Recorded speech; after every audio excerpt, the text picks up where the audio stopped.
വിശുദ്ധ മർക്കോസ് എഴുതിയ സുവിശേഷം അദ്ധ്യായം 6. യേശു സ്വദേശത്ത് അവഗണിക്കപ്പെടുന്നു. യേശു അവിടെ നിന്നു പോയി സ്വന്തം നാട്ടിലെത്തി. ശിഷ്യന്മാർ അവനെ അനുഗമിച്ചു. സാബത്ത് ദിവസം സിനഗോഗിൽ അവൻ പഠിപ്പിക്കാൻ ആരംഭിച്ചു. അവൻ്റെ വാക്കുകേട്ട പലരും ആശ്ചര്യപ്പെട്ടു പറഞ്ഞു, ഇവന് ഇതെല്ലാം എവിടെ നിന്ന്? ഇവന് കിട്ടിയ ഈ ജ്ഞാനം എന്ത്? എത്ര വലിയ കാര്യങ്ങളാണ് ഇവൻ്റെ കരങ്ങൾ വഴി സംഭവിക്കുന്നത്! ഇവൻ മറിയത്തിൻ്റെ മകനും യാക്കോബ്, യോസെ, യൂദാസ്, ശിമയോൻ എന്നിവരുടെ സഹോദരനുമായ മരപ്പണിക്കാരനല്ലേ? ഇവൻ്റെ സഹോദരിമാരും ഇവിടെ നമ്മുടെ കൂടെയില്ലേ? ഇങ്ങനെ പറഞ്ഞ് അവർ അവനിൽ ഇടറി. യേശു അവരോട് പറഞ്ഞു, സ്വദേശത്തും ബന്ധുജനങ്ങളുടെ ഇടയിലും സ്വഭവനത്തിലുമല്ലാതെ മറ്റെങ്ങും പ്രവാചകൻ അവമതിക്കപ്പെടുന്നില്ല. ഏതാനും രോഗികളുടെ മേൽ കൈകൾ വെച്ച് സുഖപ്പെടുത്തുവാനല്ലാതെ മറ്റത്ഭുതമൊന്നും അവിടെ ചെയ്യാൻ അവന് സാധിച്ചില്ല. അവരുടെ വിശ്വാസരാഹിത്യത്തെക്കുറിച്ച് അവൻ വിസ്മയിച്ചു. ശിഷ്യന്മാരെ അയക്കുന്നു. അവൻ ഗ്രാമപ്രദേശങ്ങളിൽ ചുറ്റി സഞ്ചരിച്ച് പഠിപ്പിച്ചുകൊണ്ടിരുന്നു. അവൻ തൻ്റെ 12 പേരെ അടുത്തു വിളിച്ച് 2 പേരെ വീതം അയക്കാൻ തുടങ്ങി. അശുദ്ധാത്മാക്കളുടെ മേൽ അവർക്ക് അധികാരവും കൊടുത്തു. അവൻ കൽപ്പിച്ചു, യാത്രയ്ക്ക് വടിയല്ലാതെ മറ്റൊന്നും, അപ്പമോ സഞ്ചിയോ അരപ്പട്ടയിൽ പണമോ കരുതരുത്. ചെരുപ്പ് ധരിക്കാം, 2 ഉടുപ്പുകൾ ധരിക്കരുത്. അവൻ തുടർന്നു, നിങ്ങൾ ഏതെങ്കിലും സ്ഥലത്ത് ഒരു വീട്ടിൽ പ്രവേശിച്ചാൽ അവിടം വിട്ടുപോകുന്നതുവരെ ആ വീട്ടിൽ താമസിക്കുവിൻ. എവിടെയെങ്കിലും ജനങ്ങൾ നിങ്ങളെ സ്വീകരിക്കാതിരിക്കുകയോ നിങ്ങളുടെ വാക്കുകൾ ശ്രവിക്കാതിരിക്കുകയോ ചെയ്താൽ അവിടെ നിന്ന് പുറപ്പെടുമ്പോൾ അവർക്ക് സാക്ഷ്യത്തിനായി നിങ്ങളുടെ കാലിലെ പൊടി തട്ടിക്കളയുവിൻ. ശിഷ്യന്മാർ പുറപ്പെട്ട് ജനങ്ങളോട് അനുതപിക്കണമെന്ന് പ്രസംഗിച്ചു. അനേകം പിശാചുക്കളെ പുറത്താക്കി അനേകം രോഗികളെ തൈലം പൂശി സുഖപ്പെടുത്തി. സ്നാപക യോഹന്നാൻ്റെ ശിരച്ഛേദം. ഹെറോദേസ് രാജാവും ഇക്കാര്യങ്ങൾ കേട്ടു.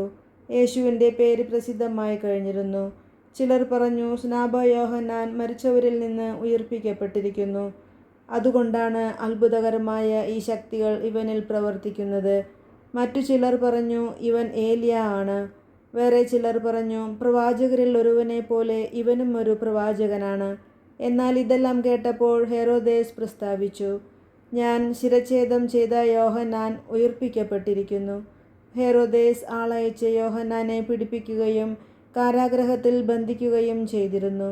സ്വന്തം സഹോദരനായ പീലിപ്പോസിൻ്റെ ഭാര്യ ഹെറോദിയ നിമിത്തമാണ് അവൻ ഇങ്ങനെ ചെയ്തത്. അവൻ അവളെ വിവാഹം ചെയ്തിരുന്നു. യോഹന്നാൻ ഹെറോദേസിനോട് പറഞ്ഞു, സഹോദരൻ്റെ ഭാര്യയെ നീ സ്വന്തമാക്കുന്നത് നിഷിദ്ധമാണ്. തന്മൂലം ഹെറോദിയയ്ക്ക് യോഹന്നാനോട് വിരോധം തോന്നി. അവനെ വധിക്കാൻ അവൾ ആഗ്രഹിച്ചു. എന്നാൽ അവൾക്ക് സാധിച്ചില്ല. എന്തെന്നാൽ യോഹന്നാൻ നീതിമാനും വിശുദ്ധനുമാണെന്ന് അറിഞ്ഞിരുന്നതുകൊണ്ട് ഹെറോദേസ് അവനെ ഭയപ്പെട്ടു, സംരക്ഷണം നൽകി പോന്നു. അവൻ്റെ വാക്കുകൾ അവനെ അസ്വസ്ഥനാക്കിയിരുന്നുവെങ്കിലും അവൻ പറയുന്നതെല്ലാം സന്തോഷത്തോടെ കേൾക്കുമായിരുന്നു. ഹെറോദേസ് തൻ്റെ ജന്മദിനത്തിൽ രാജസേവകന്മാർക്കും സഹസ്രാധിപന്മാർക്കും ഗലീലിയിലെ പ്രമാണികൾക്കും വിരുന്ന് നൽകിയപ്പോൾ ഹെറോദിയായ്ക്ക് അനുകൂലമായ ഒരു അവസരം വന്നു ചേർന്നു. അവളുടെ മകൾ വന്ന് നൃത്തം ചെയ്ത് ഹെറോദോസിനെയും അതിഥികളെയും പ്രീതിപ്പെടുത്തി. രാജാവ് പെൺകുട്ടിയോട് പറഞ്ഞു, നീ ആഗ്രഹിക്കുന്നതെന്തും ചോദിച്ചു കൊള്ളുക, അത് ഞാൻ നിനക്ക് തരും.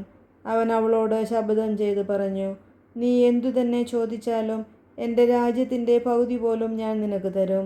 അവൾ പോയി അമ്മയോട് ചോദിച്ചു, ഞാൻ എന്താണ് ആവശ്യപ്പെടേണ്ടത്? അമ്മ പറഞ്ഞു, സ്നാപക യോഹന്നാൻ്റെ ശിരസ്സ്. അവൾ ഉടനെ അകത്തു വന്ന് രാജാവിനോട് ആവശ്യപ്പെട്ടു, ഇപ്പോൾ തന്നെ സ്നാപക യോഹന്നാൻ്റെ ശിരസ്സ് ഒരു തളികയിൽ വെച്ച് എനിക്ക് തരണമെന്ന് ഞാൻ ആഗ്രഹിക്കുന്നു. രാജാവ് അതീവ ദുഃഖിതനായി. എങ്കിലും തൻ്റെ ശപഥത്തെ പ്രതിയും അതിഥികളെ വിചാരിച്ചും അവളുടെ ആഗ്രഹം നിരസിക്കാൻ അവന് തോന്നിയില്ല. അവൻ്റെ തല കൊണ്ടുവരാൻ ആജ്ഞാപിച്ച് ഒരു സേവകനെ രാജാവ് ഉടനെ അയച്ചു. അവൻ കാരാഗൃഹത്തിൽ ചെന്ന് യോഹന്നാൻ്റെ തല വെട്ടിയെടുത്തു. അത് ഒരു തളികയിൽ വെച്ച് കൊണ്ടുവന്നു പെൺകുട്ടിക്ക് കൊടുത്തു. അവൾ അത് അമ്മയെ ഏൽപ്പിച്ചു. ഈ വിവരമറിഞ്ഞ യോഹന്നാൻ്റെ ശിഷ്യന്മാർ വന്ന് മൃതദേഹം കല്ലറയിൽ സംസ്കരിച്ചു. അപ്പം വർദ്ധിപ്പിക്കുന്നു. അപ്പസ്തോലന്മാർ യേശുവിൻ്റെ അടുത്ത് ഒരുമിച്ചുകൂടി തങ്ങൾ ചെയ്തതും പഠിപ്പിച്ചതും അറിയിച്ചു. അനേകം ആളുകൾ അവിടെ വരികയും പോകുകയും ചെയ്തിരുന്നു. ഭക്ഷണം കഴിക്കാൻ പോലും അവർക്ക് ഒഴിവ് കിട്ടിയിരുന്നില്ല. അതിനാൽ അവൻ പറഞ്ഞു, നിങ്ങളൊരു വിജനസ്ഥലത്തേക്ക് വരുവിൻ. അല്പം വിശ്രമിക്കാം. അവർ വഞ്ചിയിൽ കയറി ഒരു വിജന സ്ഥലത്തേക്ക് പോയി. പലരും അവരെ കാണുകയും തിരിച്ചറിയുകയും ചെയ്തു. എല്ലാ പട്ടണങ്ങളിലും നിന്ന് ജനങ്ങൾ കരവഴി ഓടി അവർക്ക് മുൻപേ അവിടെ എത്തി. അവൻ കരയ്ക്കിറങ്ങിയപ്പോൾ വലിയ ഒരു ജനക്കൂട്ടത്തെ കണ്ടു.